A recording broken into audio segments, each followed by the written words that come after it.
Bueno, pues vamos ya con el repaso a la actualidad de este día y comenzamos hablando de ellas, de las mascarillas. 48 días han pasado desde la última vez que pudimos vernos libremente las caras en exteriores. Una medida que ha sido adoptada en dos ocasiones. Al principio de la pandemia, en mayo de 2020, cuando la incidencia era de 16 casos por cada 100.000 habitantes. Todavía no había un cómputo real de los contagios. Estuvimos con ella un año y un mes. La medida se derogó en junio del año pasado, del 2021, con una incidencia, como vemos aquí, de 134 casos. Fue una liberación de cara al verano que nos duró hasta las Navidades pasadas. La subida de los contagios y la proximidad de los encuentros familiares obligaron al Gobierno a volver a imponer la mascarilla en exteriores. La incidencia entonces era de 911 casos. Nos la quitamos hoy y lo hacemos con 1.495 casos de incidencia por cada 100.000 habitantes. Bueno, pues ¿dónde seguirá siendo obligatoria? Lo vamos a recordar. Va a ser obligatoria en todos los espacios cerrados de uso público, como pueden ser, por ejemplo, los hospitales. También en eventos multitudinarios donde no se pueda mantener la distancia de seguridad, y lo haremos también en medios de transportes, en andenes y en estaciones de viajes, porque las cifras de muertes no dejan de subir. En las últimas 24 horas nos deja 2 nuevos fallecidos, rompiendo esa tendencia de los 2 últimos días. Las personas fallecidas son 2 mujeres de edad avanzada. Los casos activos también aumentan. Tenemos 82 casos más. En estos momentos 2.513 personas con la enfermedad. Aquí en la UCI se mantienen 7 enfermos críticos como ayer, y la incidencia, lo hemos visto antes, baja ligeramente con respecto a las últimas 24 horas y hoy se sitúa en los 1.495 casos. Bueno, pues ni en la calle ni en los patios de los centros educativos los riojanos, como el resto de los españoles, se despiden hoy de la obligatoriedad del uso de las mascarillas en el exterior. El futuro dirá si será necesario volver a usarla. La región, con la presión asistencial bajo control, se despide hoy de las mascarillas, una medida celebrada y rechazada por la ciudadanía. Pues hombre, eso es muy libre, cada uno puede hacer lo que quiera. Yo pienso llevarla hasta que esto se acabe. Si no hay nadie alrededor, yo me la quito. Si no hay nadie, ¿eh?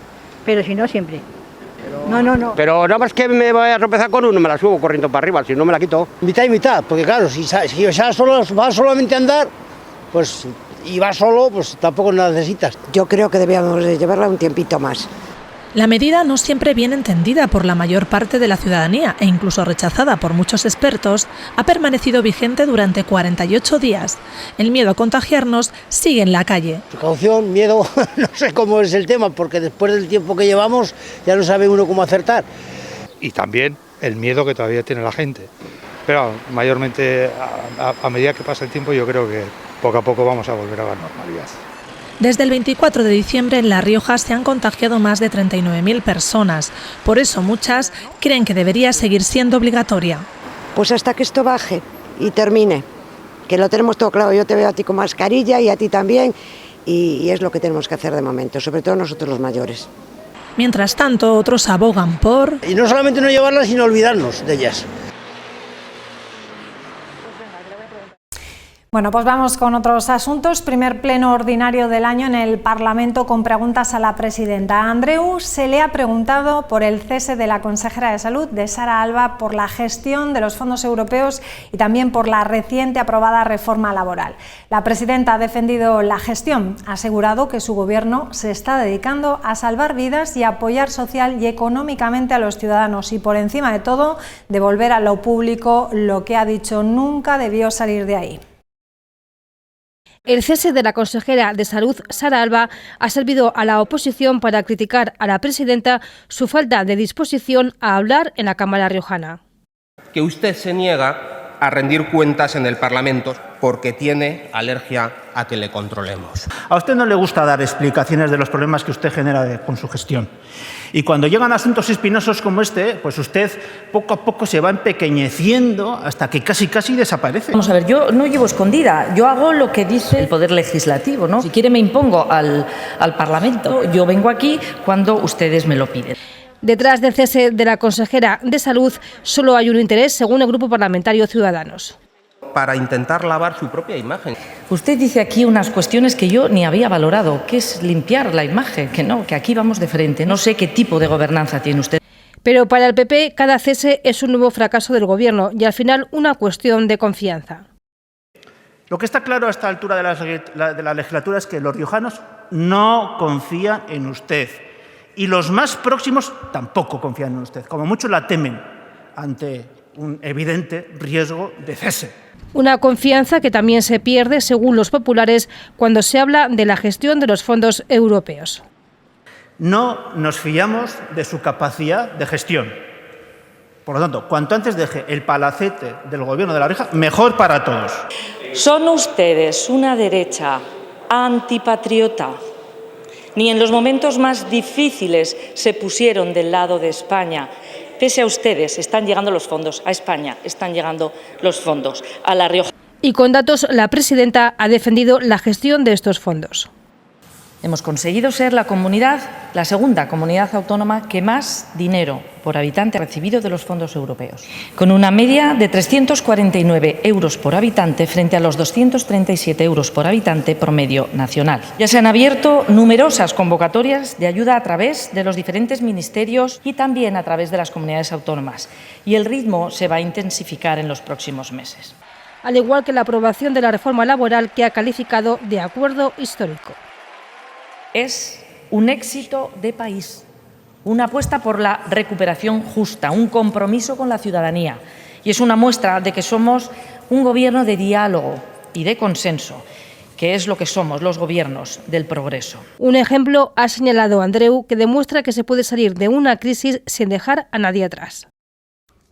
Y la presidenta de La Rioja también ha hablado de la apuesta de su gobierno por la estabilización del empleo público y en este sentido ha anunciado que antes del 1 de junio de este año 2022 se va a aprobar una oferta de empleo público de estabilización que va a suponer la conversión de empleo temporal a fijo en más de 500 plazas. A ello se suman otras medidas que afectan al funcionariado, como la subida salarial del 0,9%, que el próximo ejercicio será del 2%.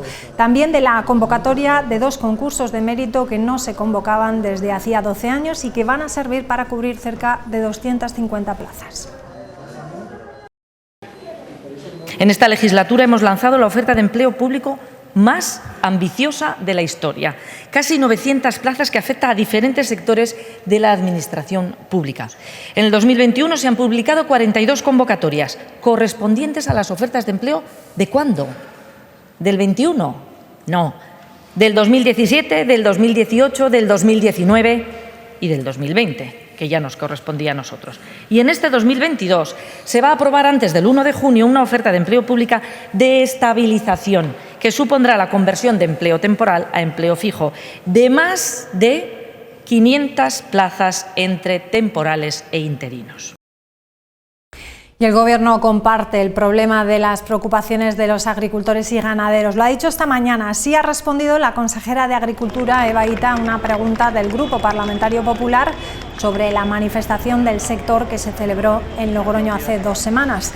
La consejera ha afirmado que las propias organizaciones agrarias dicen que muchos de sus problemas son estructurales y provienen incluso de cuando gobernaba el Partido Popular.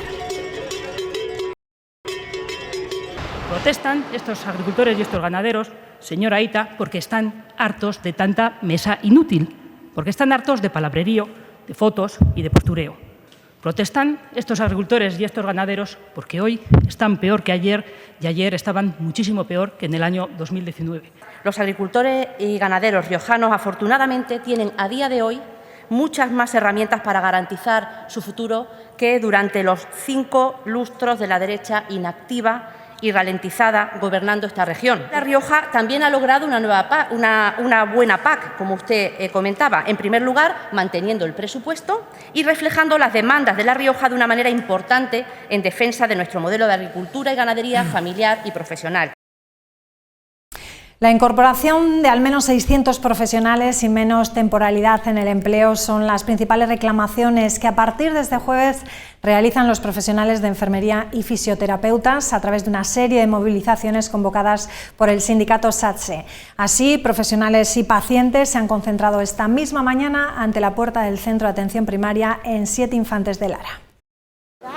Enfermeras, enfermeros y fisioterapeutas de La Rioja se concentran este jueves en los centros de salud de Logroño. Critican el deterioro de la atención primaria y reclaman más servicios y medidas para los pacientes riojanos. En La Rioja se necesitarían 600 enfermeras, más de 600 enfermeras, para llegar a la media de la ratio de la Unión Europea. En lo que al servicio de salud se refiere, en atención primaria se necesitarían alrededor de 70 enfermeras más para dar una cobertura digna de salud. Denuncian, entre otros problemas, la gran sobrecarga y tensión asistencial existente y el aumento de las esperas para ser atendido de manera presencial. Todos hemos podido comprobar, yo creo, en esta comunidad que si yo hoy mismo recurro a la página web para pedir cita para un médico, normalmente tardan entre 5 y 7 días, si no es más. Se han dado circunstancias de que para hacerse una analítica de sangre en algún centro de salud de Logroño han tardado hasta 10 días en obtener cita. Otros asuntos fundamentales para el colectivo es el desbloqueo de la tramitación parlamentaria de la Ley de Seguridad del Paciente. Hacemos un llamamiento a toda la población que quiera manifestarse en favor de la mejora de las condiciones y de las plantillas enfermeras. Bueno, paulatinamente iremos anunciando otra serie de movilizaciones que irán dirigidas a otros ámbitos sanitarios, como es el hospital o como otros centros de salud o servicios sociosanitarios. Quieren ofrecer como profesionales y recibir como ciudadanos una asistencia pública eficaz y segura. Y hablando de salud, la escoliosis afecta a un 3% de la población, sin embargo, el diagnóstico precoz de esta patología puede evitar su progresión. Por ello, la presidenta del Colegio Oficial de Fisioterapeutas aquí en La Rioja, Ana San Juan, propone el test de Adams como evaluación inicial, una sencilla prueba que se puede realizar desde casa con la ayuda de otra persona. Es muy importante el diagnosticar precozmente la escoliosis para poder hacer un tratamiento adecuado y en muchos casos se podría evitar la cirugía.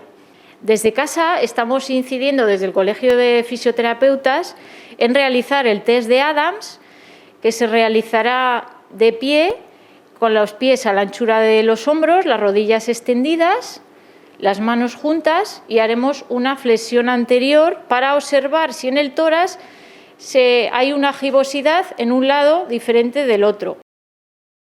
Y triste noticia la que hemos conocido esta mañana. Un bebé de 8 meses ha fallecido en una escuela infantil de Logroño.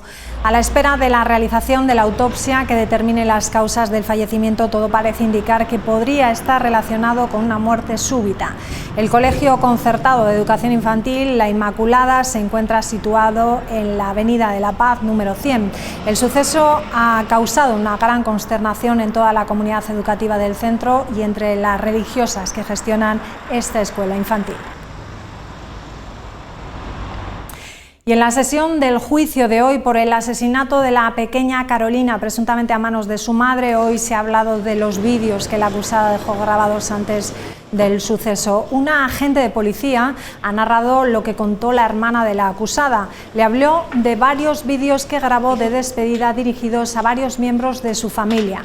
En uno de ellos aparecía con su hija. Son imágenes que la hermana encontró en el domicilio que compartían la abuela y la madre de Carolina Henaro. En uno aparecía su hermano y su sobrina despidiéndose de familiares o despidiéndose. En otro, que debía ser de larga duración, pues también era una especie de despedida de su hermana. Y que creo recordar que mencionó que había uno más corto en el que había una despedida especial para ella. Creo recordar que en el que había de despedida de ella le refería a eso, que eran como el yin y el yang, que no se preocupara, que ella ya estaba bien, algo así. Y más usuarios, pero menos recogida de residuos en los puntos limpios de Logroño en 2021. El pasado año se alcanzó la cifra de 63.109 personas, un incremento del 3,5% con respecto a 2020. Por el contrario, ha disminuido la recogida de residuos en 8.000 kilos menos. Los puntos limpios del Ayuntamiento de Logroño registraron en 2021 una media de 211 personas, 18 en el punto limpio fijo y un 194 en los puntos móviles. El Ayuntamiento ha resaltado el uso creciente de esta herramienta medioambiental. Con respecto a la recogida de residuos, en el año 2021 ha sido de 509.777 kilos, frente a los 517.712 kilos del año 2020. Esta cifra supone una ligera disminución respecto al año anterior. Esto, que en principio puede parecer un mal dato, es al revés, ya que si hemos aumentado los usuarios y hemos reducido los residuos, supone una mayor conciencia medioambiental. Hay que recordar la importancia de las 3 R's: reducir, reutilizar y reciclar. Concéntrico destaca entre las mejores propuestas culturales de España al situarse por primera vez en el ranking nacional del informe Lo mejor de la cultura 2021 realizado por el Observatorio de la Cultura. Este año figura en la cabeza el Museo Reina Sofía, relevando al Museo del Prado y con el Museo Thyssen-Bornemisza en tercer lugar. El Festival Internacional de Arquitectura y Diseño de Logroño recibe este reconocimiento con entusiasmo. Concéntrico entre las mejores propuestas culturales de España. El Festival Logroñés, organizado por la Fundación Cultural del COAR, alcanza la posición 55 de 82 instituciones y actividades. Y es una suerte, ¿no?, que también la cultura que se produce desde La Rioja y desde Logroño, como es el Festival Concéntrico, también aparezca, ¿no?, y lleve nuestro nombre y los contenidos que llevamos a cabo año a año desde 2015 a nivel nacional. Respecto a la clasificación en La Rioja, comparte los primeros puestos con la Sala Mos Salvador y el Festival Cuéntalo, seguidos por Actual y el Teatro Bretón. Y para nosotros siempre, siempre será una oportunidad para seguir creciendo y aprender de todos los otros proyectos culturales que también se hacen en La Rioja y que también son referente para nosotros y que tenemos la suerte, ¿no?, también que la cultura sea algo que valora y que valoramos toda la sociedad y que nos hace mejores personas. Siguen abiertos los 3 concursos internacionales del festival hasta el próximo 11 de marzo. Intentaremos traer muchas novedades, estamos trabajando también con las instituciones europeas que apoyan el festival y que hacen posible las coproducciones que llevamos a cabo, con lo cual habrá muchos espacios que descubrir y que utilizar durante Concéntrico 08. Ya queda menos para disfrutar de esta cita única en la ciudad, que este año se celebra del 1 al 6 de septiembre. Esta mañana se ha entregado mediante acta las llaves de los 87 huertos urbanos de ocio de la tercera fase del Camino de Santiago. El Ayuntamiento de Logroño sorteó en diciembre estos huertos entre 608 solicitantes, 200 más que el año anterior. La autorización del uso de estas parcelas ubicadas en la parte trasera del cementerio se otorga por 3 años.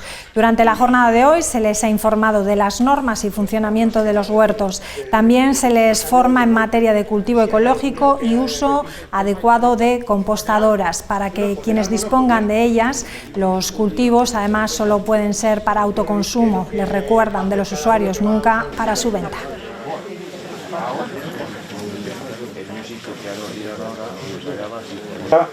Para concienciar a la ciudadanía, lo vemos aquí hoy. Y vamos ya con los deportes.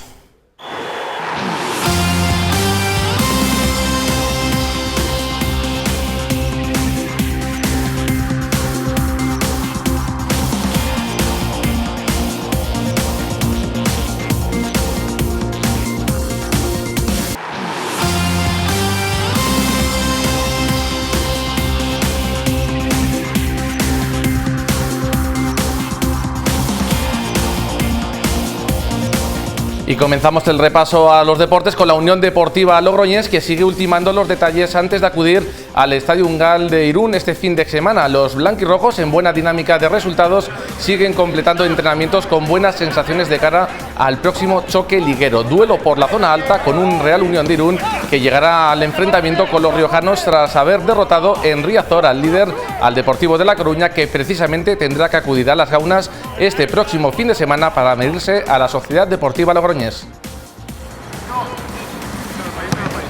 Y ahora turno para hablar de balonmano con malas noticias, ya que el Grafo Metal ha visto truncada la buena racha de resultados en la tarde de ayer. El conjunto logroñés recibía en partido aplazado a un Betionac, líder de la división, que no tuvo piedad de las logroñesas. Victoria visitante por 19-21, que supone la primera derrota del Sporting La Rioja en la presente temporada. Partido disputado donde los puntos finalmente fueron a parar a tierras navarras. Pese a la derrota, el Grafo Metal sigue en segunda posición.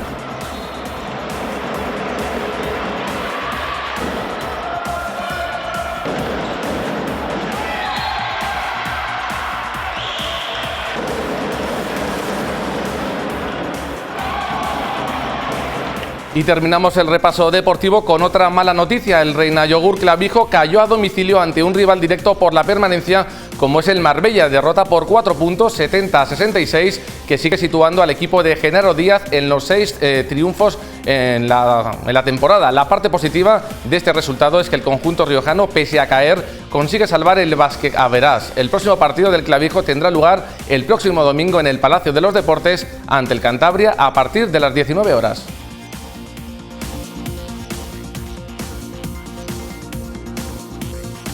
Y con eso terminamos el repaso deportivo. Continuamos contigo, María, con la tertulia.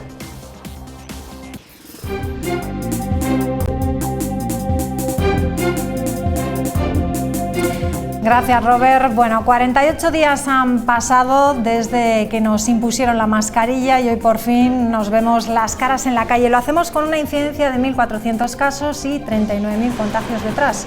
Lo que nos depara el futuro dirá. Mientras tanto, así se lo han tomado en la calle. Es muy libre, cada uno puede hacer lo que quiera. Yo pienso llevarla hasta que esto se acabe. Si no hay nadie alrededor, yo me la quito. Si no hay nadie, ¿eh? Pero si no, siempre. No. Pero nada más que me voy a tropezar con uno, me la subo corriendo para arriba, si no me la quito. Mitad y mitad, porque claro, si ya solo vas solamente a andar, pues y vas solo, pues tampoco la necesitas. Yo creo que debíamos de llevarla un tiempito más. Bueno, pues ahí está la opinión de la gente. Damos ya la bienvenida a la mesa. Saludamos a Fran, a Esther, Diego. ¿Qué tal? Muy buenas noches. Buenas noches. Buenas noches. Nosotros en Interiores seguimos, ¿no?, con las mascarillas. Sí, acostumbrados ya. Acostumbrados ya a llevarlas. 1.400 de incidencia, yo creo que todavía una temporadita, aunque sean unas semanas, no nos va a quedar más remedio. Oye, a mí me ha llamado la atención la última señora, sí, bueno, ¿verdad? Que diga que un tiempito más la podemos llevar y la señora con la hasta mascarilla la que abajo ha quedado un Pero poco. hoy hemos pasa a visto todos, mucha gente con mascarilla en la calle. Realmente, bueno, pues quien quiera estar más protegido, pues que se la ponga. Sí, pero parece como que no la hubiesen quitado, ¿no? Yo creo que he visto más mascarillas que gente sin mascarillas. Yo creo que es bueno también que la gente pues siga teniendo esta responsabilidad, pero bueno, hay que recordarlo que donde realmente son eficientes es en el interior. Que yo donde veo menos mascarillas es en el interior. Pero yo me alegro mucho, por ejemplo, de que los niños en los patios de los colegios puedan estar sin mascarilla, porque para los niños sí que realmente ha sido un sufrimiento muy grande tener que estar todo el tiempo que están en el centro escolar sin quitarse la mascarilla. O sea que yo me alegro mucho por los niños, sobre todo porque tengo una niña en casa y ayer lo recibía con alborozo cuando se enteró de que hoy iba a poder jugar en el recreo sin mascarilla. Pues no todo el mundo piensa igual, ¿eh? Hay muchos que piensan que ahí los niños sí que no guardan la distancia y entonces que es probable y son los que menos, pero no están del todo inmunizados. Del todo no, empiezan ahora la segunda dosis. Bueno, en cualquier caso, tampoco la vacuna te inmuniza, o sea, puedes cogerlo, lo que pasa es que luego de una forma mucho más suave. Bueno, hay que ser daneses, ¿no? Que han acabado ya con la pandemia. Hay que empezar ahí. Yo creo que hay que volver a ver sonrisas, ¿no? Yo creo que necesitamos esas sonrisas también. Así que yo creo que es una buena noticia, apelando a la responsabilidad, que lógicamente hay que tener cuidados. Y yo me acordaba antes que las quitamos, yo creo que cuando había una incidencia de que era, no sé si por debajo de 100 o 150, era una cosa, y ahora estamos a unos niveles que digo, es que hace unos meses no nos queríamos esto, ¿no? Te iba a decir, a ver si lo tengo por aquí el dato de la incidencia, pero sí que hemos pasado, no sé si se os hace largo, desde que nos lo pusieron en mayo de 2020 la mascarilla y no nos la quitamos hasta junio de 2021. O sea, pasó un año y un mes con la mascarilla en exteriores, que fue un alivio porque llegaba el verano y pudimos quitárnoslo. Es que en invierno se pasa esto de forma diferente. A partir de que llega ya el buen tiempo ya cuesta mucho más. Y luego pues a la hora de hacer deporte o a la hora de pasear, lo que pasa es que sí que es cierto que y lo decía antes Ubis, Diego, algunos vamos a llevar la mascarilla por precaución, fuera, dentro nos digan que se recomienda o no, porque claro, nos hemos vacunado ya 3 veces, no hemos cogido el COVID, pero hemos tenido gente muy cercana que lo ha pasado tan mal que bueno, que seguiremos estando ojo a visor. Eso no quiere decir que llegará un momento en que efectivamente tendremos que tratar esto como una gripe o como cualquier otra endemia. Es cuestión de tiempo, no sé cuánto, no lo saben ni los especialistas, pero es cuestión de tiempo. Bueno, vamos con otra cosa, vamos con la subida del salario mínimo interprofesional. El Gobierno cierra sin la patronal el incremento de este salario mínimo con carácter retroactivo al 1 de enero, un acuerdo que aumenta en 35 euros al mes por 14 pagas para casi 2 millones de empleados, sobre todo para jóvenes y mujeres. Vamos, antes de empezar a debatir, a ver qué os parece, vamos a ver qué piensan en la calle. ¿Qué opinan los riojanos de esta medida? Sí, tendrían que subir más, porque el salario mínimo profesional no es nada para lo que está subiendo la vida. Todo lo que sea subir salarios está muy bien. A mí me parece bien, de verdad, porque, no sé, pienso que la gente tiene muchas necesidades y la vida ha subido mucho, o sea, que con lo cual... Hombre, yo creo que 1.000 euros no es mucho, pero claro, las empresas que están tan fastidiadas, el subirles ahora el salario tampoco les va a gustar mucho, ¿no? Que tenga relación después con el empleo, eso es lo único que pienso, que sea favorable, pero que sea favorable para las dos cosas, la creación de empleo y la mejora social.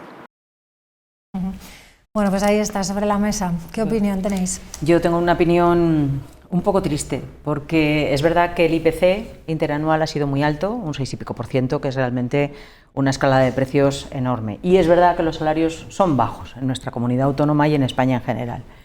Y es también verdad que cuando hay que hacer un acuerdo de estas características hay que hacerlo con todos los agentes sociales, no solamente con los sindicatos.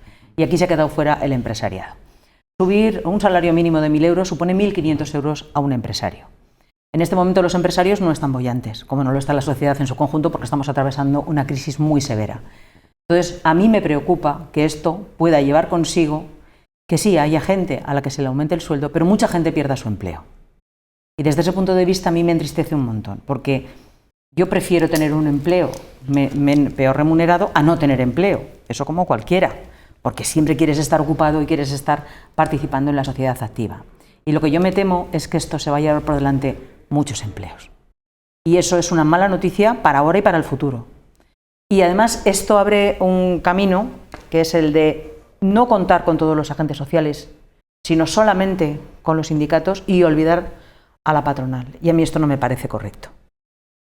Así que yo no puedo celebrarlo, pero no puedo celebrarlo porque veo que esto va a traer empobrecimiento y esto va a traer desempleo y esto va a traer mucho sufrimiento a muchas familias.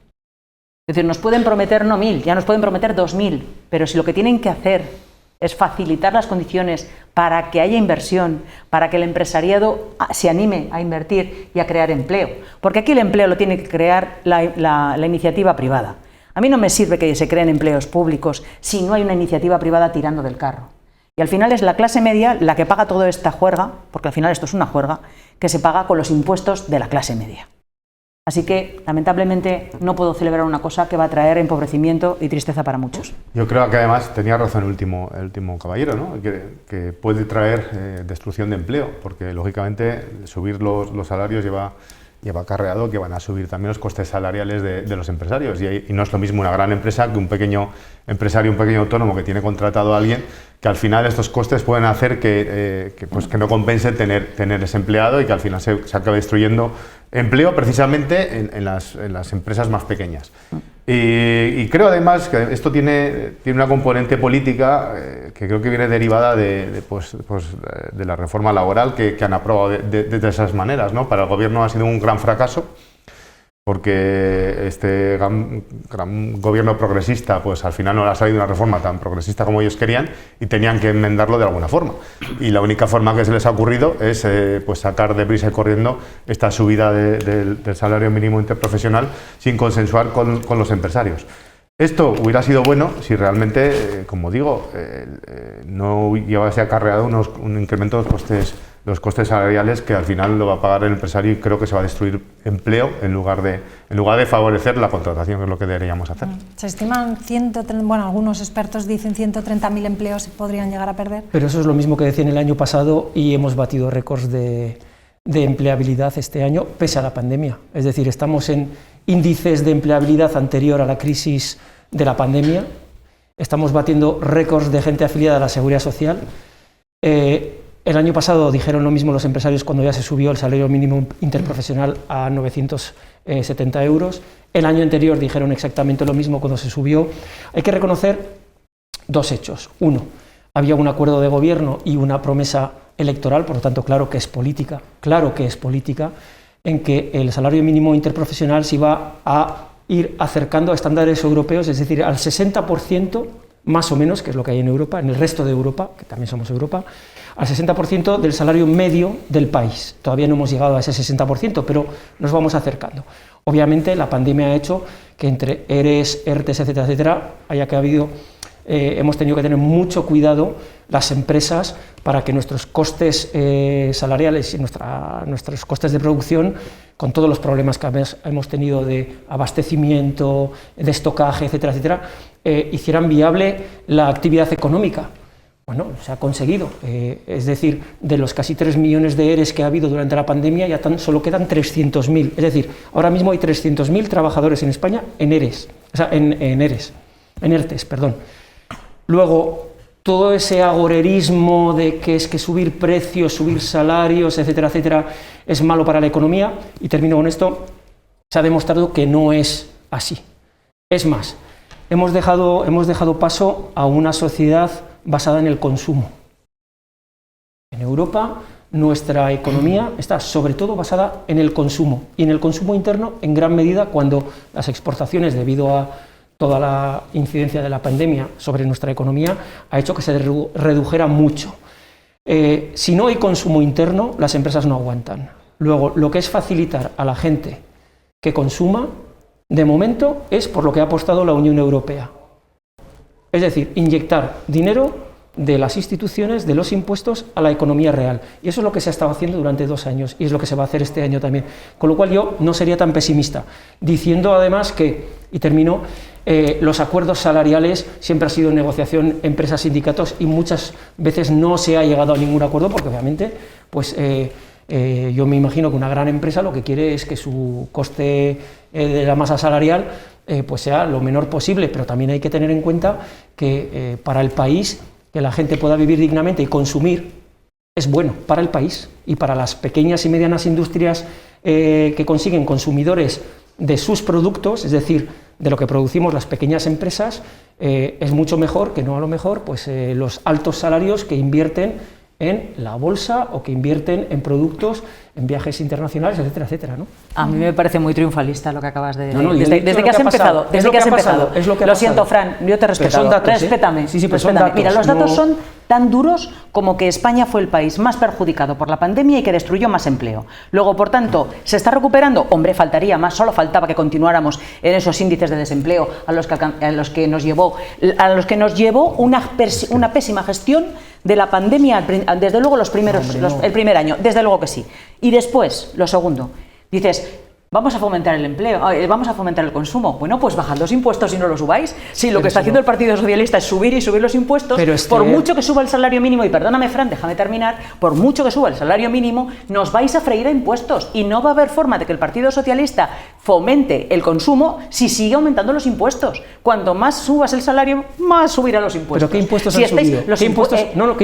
El impuesto de todos los impuestos. Habéis subido todos los carburantes, habéis subido los impuestos sobre los carburantes, vais a subir el IRPF. Estáis amenazando con otra subida.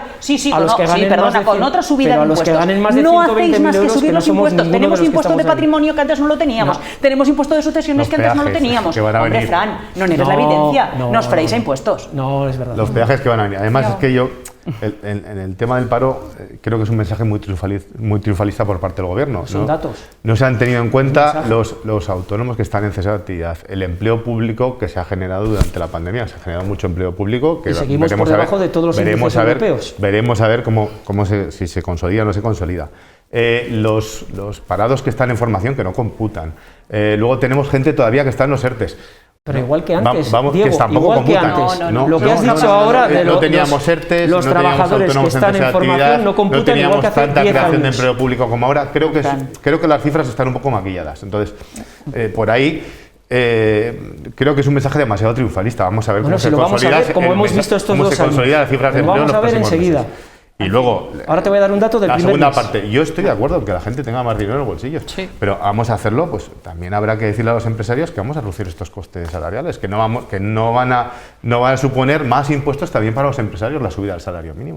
Porque al final un empresario que le suben los costes, que le suben todos los costes están subiendo, la electricidad, todo tipo de impuestos. Al final, ¿qué va a hacer el empresario? Intentar regular por donde puede cortar. El impuesto al ahorro de las familias. En los precios de su producto. Que es intentar ajustar la plantilla lo máximo posible, destrucción de empleo. Si los autónomos no están subiendo el precio, se están tragando el incremento de los costes. Hombre, por Dios, pero míralo. Las empresas estamos repercutiendo lamentablemente. En absoluto. Mira, escucha por favor la radio por las mañanas, cualquier cadena de radio. En el momento que entrevistan a un pequeño empresario, te dice que lo primero es que se están ellos asumiendo el coste de los insumos que está subiendo. Están asumiendo una factura de la luz mucho más alta. Están asumiendo una factura de gas mucho más alta. Ahora van a tener que asumir unos gastos autónomos. El gobierno lo que ha hecho ha sido bajar los impuestos social. Hombre, por Dios. Por ejemplo, los impuestos de la energía. Yo creo que los que estamos en la iniciativa privada hemos repercutido obviamente el enorme incremento que hemos sufrido durante este año en material, por ejemplo, en mi caso casi un 37%, lo estamos repercutiendo en los trabajos o en los servicios que prestamos, por así no sería imposible. Te quiero decir que lo que hemos pagado de IVA es exactamente el mismo porcentaje del año pasado, y lo que hemos pagado en retenciones de IRPF en el último trimestre es exactamente lo mismo que el año pasado y que el anterior. Es decir, no se han subido los impuestos. Los costes repercutibles a cualquier empresa, pues la hostelería y el turismo no son toda la economía, pero no son toda la economía. El sector de la distribución no lo está haciendo. Bueno, yo creo de todas formas que lo vamos a ver, lo mismo que hemos visto, y lo que os he dicho desde el principio, lo mismo que hemos visto que ese discurso hace 2 años no se tradujo luego efectivamente en esa catástrofe, hace un año tampoco. ¿Te parece que no estamos en una catástrofe fatal de la economía en este momento? Ahora mismo. Iba a cerrar por ahí. Para nada, vaya. O sea, creciendo. Perdona, mira, hoy Eurostat ha dado los datos de crecimiento previsto para el año que viene para la zona euro. Vamos a ser el segundo país de Europa que más crezca, habiendo sido de los que más ha bajado por el turismo. Claro, escúchame, después de Malta, pero de las grandes economías este año, mientras que Alemania Alemania ha decrecido un 0,3%, nosotros hemos subido un 5,6%. Es decir, que para 4 cosas que podemos hacer bien por nuestras circunstancias, porque hemos sido mucho más ágiles a la hora de tramitar esa recuperación económica, porque dependemos mucho más del turismo, que es un tipo de negocio que lo mismo que el turismo se ha recuperado. Pero lo mismo que se ha hundido rápidamente, está reflotando rápidamente. Y este año ¿Que está reflotando rápidamente? No, hombre, Esther, por favor, hemos tenido durante los últimos puentes, yo no sé si has estado en La Rioja, menos mal que hemos tenido, pero no había para alojarse ni la en casas población particulares. española ha sostenido al turismo en la medida de sus posibilidades durante el último año, pero durante normal, los 2 últimos consumo años. interno, pero no tenemos los turistas que teníamos. Mira, una persona que gane Esther, una persona que gane 1.200 euros al mes se puede permitir un fin de semana en La Rioja. Lo que no se puede permitir es un viaje a China. Luego, yo creo que para nuestra economía es mucho más interesante darle capacidad de consumo y de gasto a la gente que menos tiene, que no decirle a quienes ganan más de 120 o 140.000 euros paguen. Si no está la inflación disparada. Claro, es que con esta inflación y con estos impuestos. Tenemos una energía que no. Diego, la última palabra en este tema. Simplemente quería cerrar antes la intervención diciendo que además se viene un ciclo económico, creo que nefasto, porque lo está haciendo Estados Unidos, retirando los estímulos desde su Banco Federal, y el Banco Europeo ya ha dicho que va a dejar de comprar. Todavía no que va a dejar de comprar deuda, Diego, y que se viene subida de tipos de interés. Todavía no ha dicho nada. Creo que es una tormenta perfecta. Si estamos poniendo zancadillas al empresario y si viene un ciclo económico que va a ser complicado para todos, creo que de verdad estamos tirando piedras contra nuestro propio tejado. Sí. Entonces, el gobierno debería ser más inteligente y no querer solucionar la chapuza de la reforma laboral con este anuncio rápido para que la señorita Yolanda Díaz se pueda colgar una medalla. No comparto en absoluto. Vamos con otro tema. Vamos a ver qué es lo que sucedió la semana pasada en el Congreso de los Diputados con la reforma laboral, un error Bueno, un error de un diputado del Partido Popular llevó al final a la convalidación de la reforma. Vamos a escuchar qué es lo que sucedió. Comienza la votación.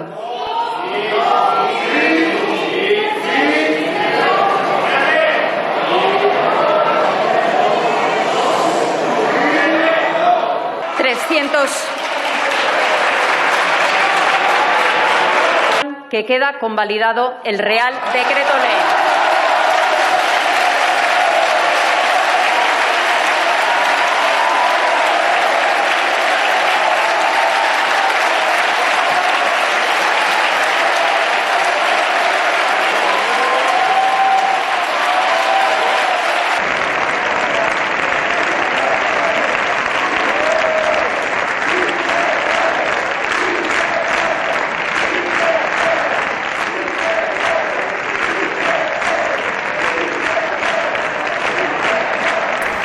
Bueno, pues ahí vimos lo que se montó la pasada semana, concretamente. Muy sesgadas estas imágenes, ¿eh?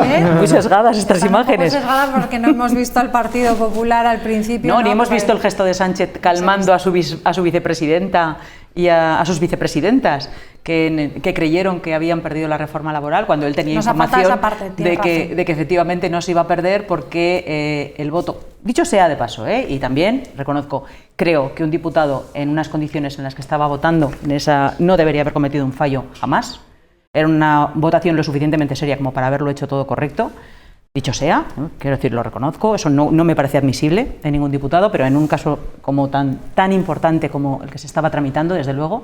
Pero parece ser que la presidenta del Congreso no tiene normas que cumplir y parece ser que los protocolos no se cumplieron y, por tanto, tenía información que había transmitido al presidente del Gobierno que tranquiliza a sus vicepresidentas y les dice: no os preocupéis, que hay un error en las votaciones y un miembro del Partido Popular emitió un voto que luego quiso corregir y no se le ha permitido. No se convoca a la mesa del Congreso, como se debería haber hecho, para cambiar ese voto. Dicho sea de paso, quiero decir, reconozco que no se debería haber cometido nunca ese error en una votación importante, pero es que una vez cometido tiene una forma de solucionarse que ella no quiso tramitar. Luego, por tanto, esto es un pucherazo. No, jamás. Se conozca como se conozca, cuando una votación no se cumplen las normas, es un pucherazo. Y yo lamento tremendamente tener que decir que la presidenta del Congreso, tercera autoridad del Estado, está dispuesta a cometer pucherazo, porque entonces así es como empezaron las antiguas democracias en convertirse en países bolivarianos, saltándose las normas del Estado de Derecho. Bueno, a esto no puedo entrar porque no tiene, perdóname Esther, ni sentido ni nada. Además es muy fácil, como ha dicho Casado, creo que lo iba a llevar a la Audiencia Nacional o al Tribunal Supremo o a Estrasburgo o a la Corte Intergaláctica. Cuando lo lleve ya sabremos lo que hay, pero no. Una vez que has emitido un voto telemático no hay ninguna forma de corregirlo porque no hay ningún motivo para corregirlo. Ninguna. Jamás se ha hecho. ¿Tienen una forma de hacerlo? Jamás. Tienen que llamar por teléfono. Jamás. Y léete las normas. Que no son las telemáticas del Congreso. No. Yo te digo. Yo no he votado nunca telemáticamente, pero ahí hay unas normas. Lo que han puesto los letrados del Parlamento, del Congreso de los Diputados, por escrito. Jamás se ha corregido un voto emitido telemáticamente de forma correcta, es decir, que no haya habido, por ejemplo, que se haya caído el sistema global. En este caso no se cayó nada porque votó 17 veces, 4 mal, por cierto, 4 erróneamente, el mismo diputado, y apareció, el que estaba muy enfermo en casa en Madrid, apareció. Lo importante, una reforma laboral, y yo con esto lo digo todo. ¿Peligra la reforma laboral o no? No tiene ningún no, además es que cuando Fátima Báñez, última ministra del gobierno Rajoy de Trabajo, dice que es una buena reforma laboral, con lo que se ha podido hacer, obviamente, estamos teniendo en cuenta que quien la presenta no es el Partido Popular, obviamente, y con Podemos dentro del gobierno, entonces no va a ser la reforma laboral del Partido Popular, ni siquiera la de Ciudadanos, pero Ciudadanos vota a favor, la patronal está de acuerdo con los sindicatos, que para mí eso es lo más importante, es decir, si los agentes sociales se ponen de acuerdo en que esta puede ser la base de una buena reforma laboral, yo políticamente, vista las circunstancias de la composición del Congreso de los Diputados, no tengo mucho más que decir. No tengo mucho más que decir. No, pero no estamos hablando de la reforma laboral, estamos opinando de lo que pasó en el Congreso. El espectáculo que nos dio la señora presidenta. Lo que pasó, lo que tiene que saber el diputado. Un circo, y se une, yo creo que al desprestigio de las instituciones que estamos viendo en los últimos años. Bueno, pero si lo vamos a ver, si van a ir a los tribunales. Yo, mira, para una vez, que es lo que debiera ser noticia, para una vez que PNV y Esquerra no se cobrarán una factura por una votación a favor del gobierno de coalición, yo creo que eso debería ser noticia. Y creo que es una oportunidad perdida, tanto por Ciudadanos, que votó a favor, como por el PP, que votó en contra. Y me explico. Porque creo que era la oportunidad para darle puesto a este gobierno encima de la mesa pues una serie de condiciones para votar a favor en una reforma que venía consensuada por los sindicatos y la patronal. Y ahora le he dicho, bueno, ¿qué nos preocupa sobre todo? Pues que lleguen esos fondos de Europa. Y esto es uno de los compromisos que España tiene para eso. ¿Y qué nos preocupa? Que se utilicen bien esos fondos. Con lo cual, sí, yo creo que hubiera sido una magnífica oportunidad para decirle a Sánchez, nosotros votaremos a favor si se constituye una herramienta para poder controlar esos fondos en la que podamos participar o expertos independientes o los grupos o demás, hacerlo bien y no dar guerra ahora en Europa, sino haber condicionado esa votación y haber llegado a un gran acuerdo para todo. Reforma laboral, no pagar peaje a Bildu, a Esquerra y a no sé quién más, que por cierto han votado junto con Vox y el PP. Y estás diciendo que era buen momento para ponerle condiciones a los agentes sociales que han llegado para generar un acuerdo entre las grandes fuerzas constitucionalistas para asegurarnos, primero, que llegan esos fondos y segundo, que se reparten bien. Que es la otra gran demanda que tenemos, tanto Ciudadanos como el Partido Popular. Si se hubiera perdido esa votación, ¿estaríamos hablando de elecciones generales? No. Yo creo que no. Y yo creo que ahí está el error del Partido Popular. Que intentar acelerar algo que no se va a producir.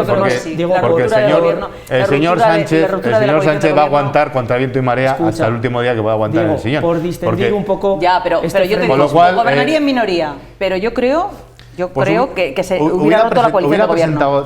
Lo hubieran vestido de otra forma, hubieran presentado otro acuerdo, algo hubieran hecho, pero hubieran seguido adelante. Si algo, la resiliencia que decía el señor Sánchez... El manual de resistencia, ¿no? Sí, hubiera seguido adelante. Por distendir del frentismo, digo, ¿sabes cuántas veces ha votado Esquerra Republicana junto con el PSOE? Que da igual quién vote a favor. Yo he votado con todos los partidos del Alto Paraná, que no tiene nada que ver.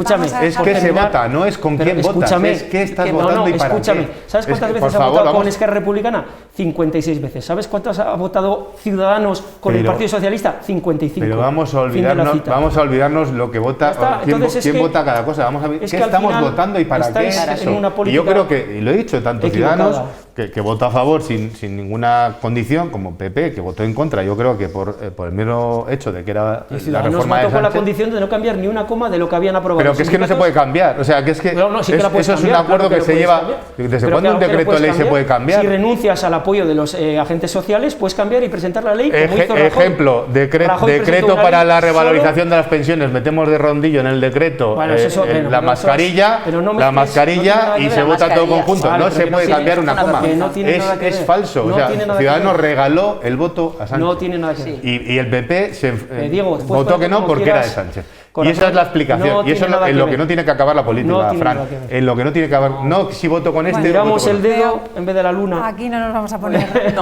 No va a haber consenso. Si lo vamos a ver en la Audiencia Nacional o en el Tribunal Supremo dentro de 15 días. Otro desprestigio que se judicializa todo en este país. La política está judicializada. Ya veremos a ver qué es lo que pasa. Bueno, nos despedimos ya. Lo vamos a hacer hoy con el tiempo, que parece que empiezan a llegar las lluvias, que es importante, ¿verdad? Tenemos una severísima crisis hídrica desde hace más de un año, un buen tema para hablar aquí en esta tertulia una noche. Bueno, gracias, buenas noches. Venga, buenas noches. Nos despedimos hoy con la información del tiempo. Adiós.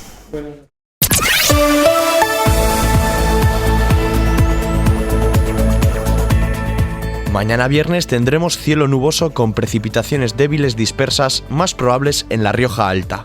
Podrán ser de nieve por encima de 1.800 a 1.500 metros. Las temperaturas mínimas se mantienen sin cambios o en ligero ascenso y las máximas en descenso. Vientos noroeste o norte flojos.